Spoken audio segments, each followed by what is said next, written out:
Omukolo gw'okutuuza ddiini wa Lutikko y'omutukuvu Pauline Namirembe omujja era ow'ekkumi. Reverend Nsanchiwanuka Mazinga gutandise na kusaba okwetabyemu abalabirizi ab'enjawulo baddiini ba Lutikko abaawummula n'abakungu okuva mu bitongole by'obulabirizi. Reverend Augustine Magala musiiwuufu yakulembeddemu okubuulira ng'ayozaayozezza Reverend Canon Mazinga okutuuka ku buvunaanyizibwa buno n'amusaba okubeera ow'enjawulo mu buweereza era akumenya ekitiibwa ky'ekkanisa. Amuwabuddeyo okubeera omusaale mu kunyweza enkolagana wakati w'ekkanisa n'obwakabaka n'okulwanyisa ekibbattaka mu kkanisa.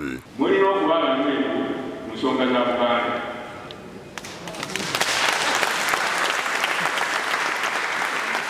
Mulina okuba nga mweru mu nsonga za Kabaka wa Buganda ne culture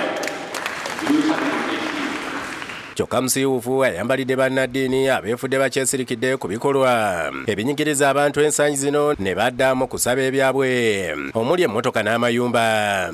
Obanga baalokoka naye ne badda ne bawula gwanawoba n'olaba ng'oli ali byakufuna byokka gokufuna naye omwawula asooka kuba mulokole. Mukama yeebazibwe tukutendereza.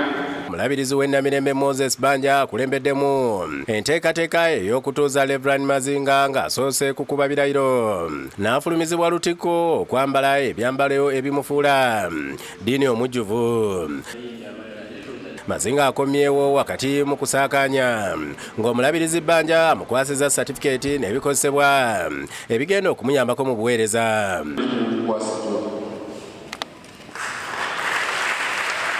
Download the app on App Store or Google Play Store now. Vision Digital Experience, the future of media.